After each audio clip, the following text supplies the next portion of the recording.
গাজা যুদ্ধ বন্ধে ২০ দফা পরিকল্পনার প্রস্তাব দিয়েছে যুক্তরাষ্ট্র। এতে বলা হয়েছে গাজা অস্থায়ী টেকনোক্র্যাট সরকারের অধীনে চলবে এবং ইসরায়েল অঞ্চলটি দখল বা সংযুক্ত করবে না। কাউকে গাজা ছাড়তে বাধ্য করা হবে না, পুনর্নির্মাণে সহায়তাও দেয়া হবে। পরিকল্পনা মানলে যুদ্ধ তাৎক্ষণিকভাবে থামবে। ৭২ ঘন্টার মধ্যে সব জিম্মি ফেরত আসবে এবং ইসরায়েল মুক্তি দেবে ২,০০০-এর বেশি ফিলিস্তিনি।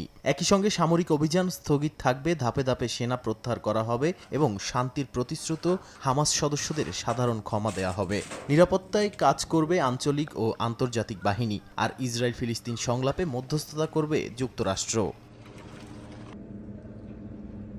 স্থানীয় সময় রোববার হোয়াইট হাউসে ইসরায়েলি প্রধানমন্ত্রী বিনিয়ামিন নেতানিয়াহুর সঙ্গে বৈঠকের পর সংবাদ সম্মেলনে প্রেসিডেন্ট ডোনাল্ড ট্রাম্প জানান, পরিকল্পনায় সম্মতি দিয়েছেন নেতানিয়াহু। হামাসকেও প্রস্তাব মেনে নেয়ার আহ্বান জানান তিনি। এ সময় হামাস রাজি না হলে গাজায় অভিযান চালিয়ে যাওয়ার হুঁশিয়ারি দেন নেতানিয়াহু।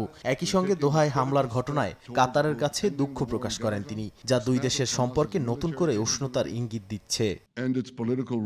মার্কিন পরিকল্পনাকে গুরুত্ব সহকারে বিবেচনা করা হচ্ছে বলে জানিয়েছে হামাস। তবে রাজনৈতিক বিশ্লেষকরা একে হামাসের আত্মসমর্পণের চাপ হিসেবে দেখছেন। গাজার বাসিন্দারা বলছেন এটি ট্রাম্পের নিছক প্রহসন। ফিলিস্তিনি ইসলামী জিহাদ একে অঞ্চল ধ্বংসের ষড়যন্ত্র বলে অভিহিত করেছে। অন্যদিকে সৌদি আরব, জর্ডান, মিশর, আরব আমিরাত, ইতালি ও ফ্রান্সের পাশাপাশি ফিলিস্তিনি কর্তৃপক্ষও এই পরিকল্পনাকে স্বাগত জানিয়েছে।